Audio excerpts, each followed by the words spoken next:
Bonjour à tous, la Roumanie sera-t-elle le premier pays à connaître une révolution anti-Union européenne?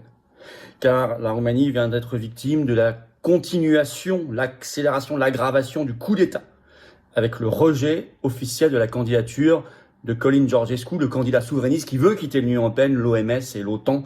Il y a une élection présidentielle tout début mai en Roumanie, on en parle beaucoup sur cette chaîne, un événement fondamental vient d'avoir lieu, je vais tout vous expliquer, avec des réactions mondiales. Ça va jusqu'à l'administration Trump, je vais en parler. Et évidemment, un écho, une résonance pour nous, Français, parce que c'est l'application du BDE, Bouclier démocratique européen. Je fus le premier responsable politique à vous alerter sur l'existence, la création de ce BDE et son rôle.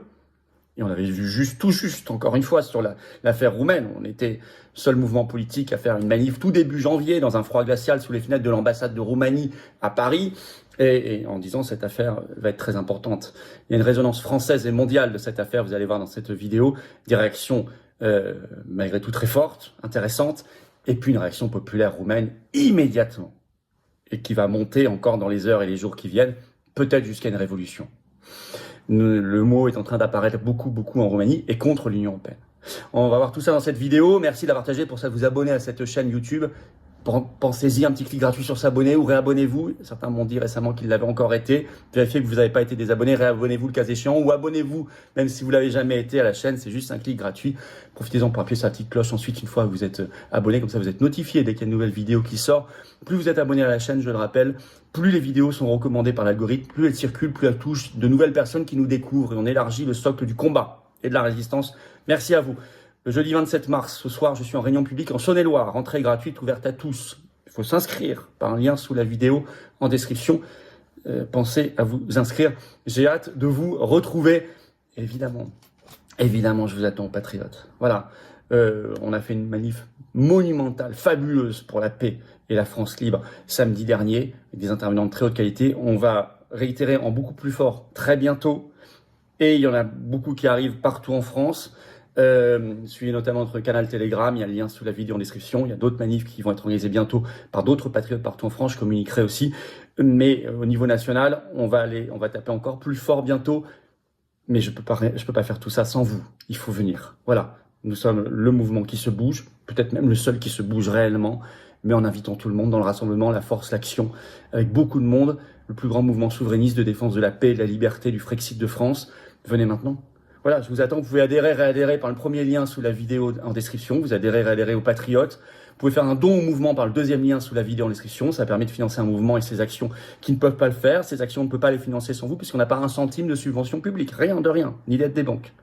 Et je rappelle que pour vous, adhésion, réadhésion, don, c'est défiscalisé aux 2/3. Donc ça fait baisser massivement en plus vos impôts.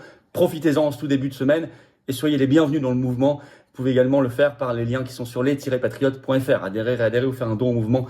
Bienvenue aux nouveaux adhérents patriotes, énorme bravo aux donateurs et aux réadhérents, on y va. Vers une première révolution anti-UE, ça chauffe en tout cas en Roumanie. Que se passe-t-il? Donc on va prendre le journal Daily Romania ce 9 mars au soir, c'est tout récent, tout frais. Le bureau électoral de Roumanie annonce par 10 voix contre 4 le rejet de la candidature de Călin Georgescu, candidature qui avait été déposée le 7 mars, sous les acclamations. J'avais relayé les vidéos, il y avait beaucoup de monde. Et les raisons de ce rejet par la commission électorale, ce qu'on appelle en Roumanie le bureau des élections, sont lunaires. Je vais vous citer la raison. Accrochez-vous bien. C'est un texte très confus qui a été publié. L'argument, c'est que cette commission électorale, ce bureau des élections, fait valoir que pour décider si quelqu'un peut se présenter ou pas à la présidence roumaine, les élections étant prévues les 4 et 18 mai, nouvelles élections, puisque les premières ont été annulées, je vais y revenir. Donc cette commission doit vérifier si cette personne menacerait ou pas le cadre constitutionnel du pays, si elle était élue, et elle affirme que Georgescu ne défendra pas la démocratie. Donc c'est une commission électorale par 10 voix contre 4 qui dit qu'il ne peut pas se présenter parce que s'il est élu, il n'ira pas dans le sens de l'ordre constitutionnel roumain, et il ne défendra pas la démocratie. Et Romain Bessonnet, géopolitologue, secrétaire général du Cercle Aristote, qui était un des intervenants à la manif pour la paix qu'on a organisée samedi, avait lu dans le détail les arguments en disant, préparatoire à cette décision, en disant ils estiment que l'appartenance à l'Union européenne est une garantie de défense de la démocratie et que ça fait partie de l'ordre constitutionnel roumain. Vous voyez comment En fait, tout ça est fermé sur lui-même. Le seul argument qu'il donne pour justifier cette affirmation, comme quoi il ne défendrait pas la démocratie s'il était élu, c'est que c'est déjà cette cour qui a annulé le premier tour de l'élection présidentielle que Georgescu avait remporté, c'était en décembre, ce qui signifie qu'il n'avait pas donc respecté la procédure électorale. Ça démontre donc ipso facto qu'il viole l'obligation de défendre la démocratie. C'est un raisonnement circulaire. C'est nous-mêmes, nous avons annulé le premier tour, ce qui prouve qu'il y avait un problème. Donc s'il y a un problème, il y a un problème. Donc s'il y a un problème, on ne peut pas lui valider sa candidature. C'est un raisonnement circulaire. Autrement dit, c'est un raisonnement totalitaire. Vous avez compris. Il y a zéro argument. Or, dans les derniers sondages, il était donné, selon les instituts, entre 44 et 50% au premier tour. Au premier tour. 3 fois devant le second, qui est à 16%. Bon. Donc...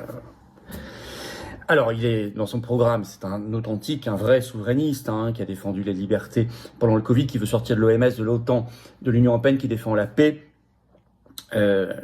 Et je rappelle que déjà le 6 décembre dernier, 48 heures avant le second tour, qui était prévu le 8 décembre, ils avaient annulé ce second tour. Il devait gagner à l'époque, selon les sondages, avec 58% des voix.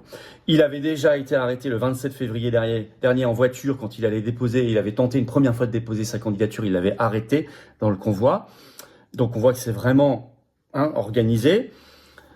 Et en fait, dès le 7 mars, seulement 2 heures après le dépôt de sa candidature, eh bien, un certain Rémus Pricopier, qui est recteur de la SNSPA, qui est une école de sciences politiques en Roumanie, qui est financée par les réseaux ONG Soros, avait déposé une plainte devant la Cour constitutionnelle de Roumanie contre sa candidature. Donc on voit qu'il y a une imbrication entre pression Union européenne, réseau Soros, on retombe vraiment dans les réseaux mafieux mondialistes. Alors là, il a 24 heures pour faire un recours devant la Cour suprême roumaine contre cette décision de la commission électorale de rejet de candidature. Mais vu ce qui s'est passé, je suis pas très optimiste, même si j'imagine qu'il a fait le recours. C'est l'application en fait du BDE, un bouclier démocratique européen, c'est pile poil ça. C'est-à-dire qu'on prend prétexte d'une pseudo-ingérence sur un réseau social pour perturber une élection nationale, voire empêcher les candidatures, annuler les résultats, annuler le scrutin. C'est exactement l'objet de ce qu'ils ont créé par le Parlement européen. C'est présidé au Parlement européen par Nathalie Loiseau, le bouclier démocratique européen.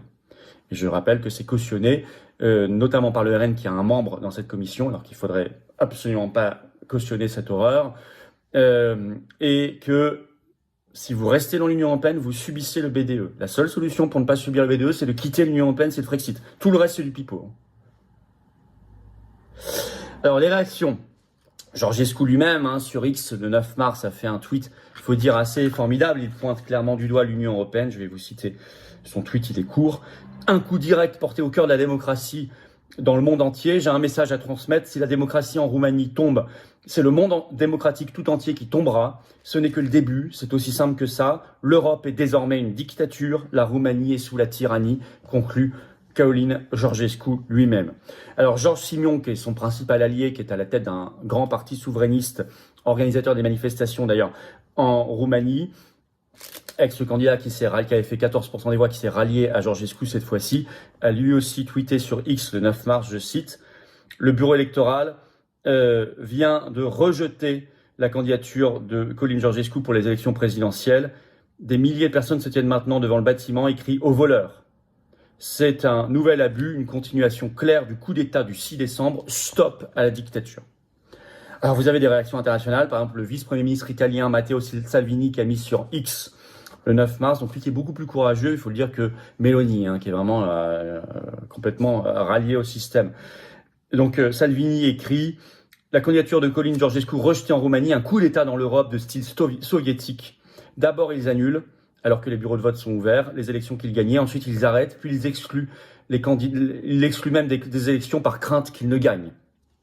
Elon Musk, à la tête d'un département ministériel américain, le DOGE, sur l'efficacité gouvernementale, a fait plusieurs tweets. Notamment, il a tweeté lui-même sur son compte X, donc ce 9 mars, « C'est fou !» pour l'exclamation sur cette information. Et il a retweeté quelqu'un qui écrivait « L'Europe a annulé plus d'élections que la Russie ».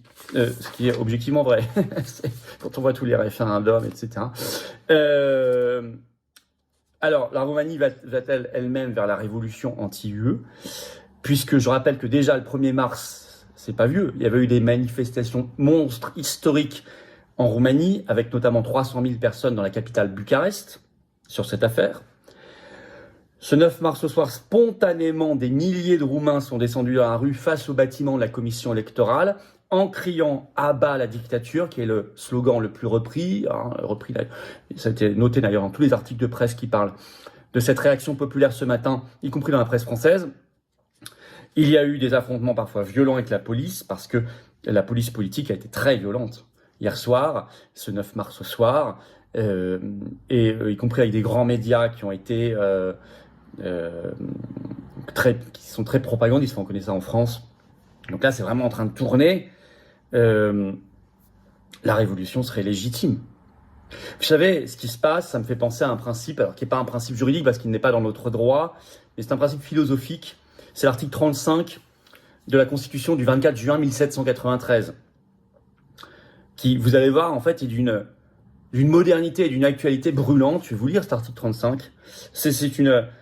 Il nous fait vraiment réfléchir. Quand le gouvernement viole les droits du peuple, l'insurrection est pour le peuple et pour chaque portion du peuple le plus sacré des droits et le plus indispensable des devoirs. Alors, c'est un texte français, c'est un texte du XVIIIe siècle, fin du XVIIIe siècle. C'est un texte qui n'est pas dans notre droit, mais c'est un texte mondial qui inspire philosophiquement mondialement, depuis longtemps. Et je voulais vous le citer parce que je trouve qu'on est exactement dans ce cas de figure. Vous annulez un candidat qui est, en plus, un candidat, je le redis, hein, les sondages les plus bas pour lui, c'est 44% au premier tour. Hein. Vous n'avez aucun candidat en France qui est à un niveau pareil, qui est mesuré à un niveau pareil. Hein. Donc ça veut dire qu'il a une assise populaire énorme, énorme. Vous avez une élection, puis vous l'arrêtez, vous empêchez sa candidature. En plus, il a des problèmes judiciaires à côté. Hein. Vous savez, il risque 20 ans de prison. Hein. On est vraiment dans la construction de quelque chose qui mène tout droit à une insurrection légitime. Et je dirais même, comme écrit ce texte, article 35, c'est un devoir. C'est pour ça qu'ils criaient à bas la dictature et que le mot révolution apparaît dans leur manif. Beaucoup. Alors après, le DSA, Règlement européen de censure, le BDE, je viens de vous en parler, le bouclier démocratique européen, les menaces de Thierry Breton, hein, l'ancien commissaire à la censure qui avait dit « on l'a fait en Roumanie, on le fera en Allemagne si nécessaire ». L'affaire roumaine qu'on vient de voir, la volonté de troisième guerre mondiale de l'Union européenne, l'armée européenne, la dissuasion nucléaire transférée, ce que vient de dire la Pologne, hein, on en a parlé avec Romain Bessonnet et Maître Divisio dans l'entretien hier, la Pologne qui veut nous piquer le contrôle du bouton nucléaire, maintenant c'est dit, voilà, tout ça a été prévisible. Les actes de résistance sont vitaux et ils s'appellent Roumanexit en Roumanie, sortir de l'Union européenne, Frexit en France, sortir la France de l'Union européenne, et donc détruire l'Union européenne. C'est maintenant hein, qu'on se bat. Comme je l'ai dit ce matin, juste avant d'enregistrer cette vidéo, on ne va pas se battre, pardonne-moi, trivialement, pour sa gueule en ce moment. Hein. Là, on est sur des affaires lourdes, graves, hein, pour l'avenir de la France. On doit se battre pour la France. On doit se battre pour l'avenir des générations qui viennent. On doit se battre pour l'avenir de la liberté, du respect de la dignité des votes et de la démocratie réelle et des peuples en général. On doit se battre pour la souveraineté, on doit se battre pour la paix. On doit se battre pour nos enfants et nos petits-enfants. On doit se battre de manière existentielle pour la France, la liberté et la paix. Existentielle et l'indépendance nationale, c'est-à-dire le Frexit. Il faut être sérieux là-dessus. Et on l'était d'ailleurs début janvier en étant sous les fenêtres de l'ambassade de Roumanie en France. Et on l'est en proposant le Frexit et en se battant concrètement, y compris dans la rue, et par tout moyen, par militantisme, par tout moyen, par action judiciaire s'il le faut, pour tout cela. Voilà, merci de partager cette vidéo, ça fait déjà partie du combat. Pour cela, de vous abonner à cette chaîne YouTube par un petit clic gratuit sur s'abonner. Voilà, merci beaucoup, ça aidera beaucoup à la diffusion des vidéos. Toujours la pétition nationale contre l'européanisation de la dissuasion nucléaire, c'est très très brûlant comme sujet, elle est en lien sous la vidéo en description pour la signer si ça n'est pas encore le cas. Se trouve également en lien sous la vidéo en description l'inscription pour notre belle réunion publique, très belle, du 27 mars, jeudi soir, en Saône-et-Loire. Inscription, information, c'est entrée gratuite, c'est ouvert à tous, mais pensez à vous inscrire. C'est ouvert, y compris aux non-adhérents, bien sûr, pour ceux qui me posent la question. Voilà, je vous attends. J'ai dit se battre concrètement, pas sa gueule, hein, le pays. Il ne faut pas être en ce moment dans les aventures personnelles, penser qu'il y a des choses qui sont absolument hors de propos. Il faut se battre. Les patriotes le font, faites-le avec nous. Venez, choisissez votre degré d'engagement en devenant adhérent ou en étant donateur. Faites ce que vous voulez, mais montrez que vous êtes dans le plus grand mouvement souverainiste, cette défense concrète par l'action de la liberté et de la paix, le Frexit. en nous rejoignant. J'ai besoin de vous en ce début de semaine. Nous sommes un mouvement indépendant, anti-oligarchique, qui n'a pas un centime de subvention publique, pas d'aide du système, rien, mais qui se bat concrètement pour l'intérêt supérieur de la patrie, pour le bien commun, pour le bien de l'humanité, je le crois aussi, profondément. Mais j'ai besoin de vous. Vous pouvez réadhérer dès maintenant par le premier lien sous la vidéo en description. Ce lien est également commenté par une petite fiche sur l'écran maintenant et dans quelques secondes un lien sur l'écran. Choisissez. Vous pouvez faire un don au mouvement par le deuxième lien sous la vidéo en description. Ça permet de financer nos actions de toute nature parce qu'on n'a pas de subvention publique, je le rappelle, pas un centime. Adhésion, réadhésion, dons sont également en lien sur les-patriotes.fr, notre site. Et tout ça est défiscalisé de vos impôts aux 2/3. Vous faites x2 de ce que vous mettez, vous retranchez de vos impôts. Vous le baissez, ça baisse vos impôts massivement. Profitez-en, faites pas ce cadeau à Macron, au fisc, qui en font n'importe quoi. Énorme bravo en tout cas aux donateurs, aux réadhérents. Bienvenue aux nouveaux adhérents patriotes. Vive la France.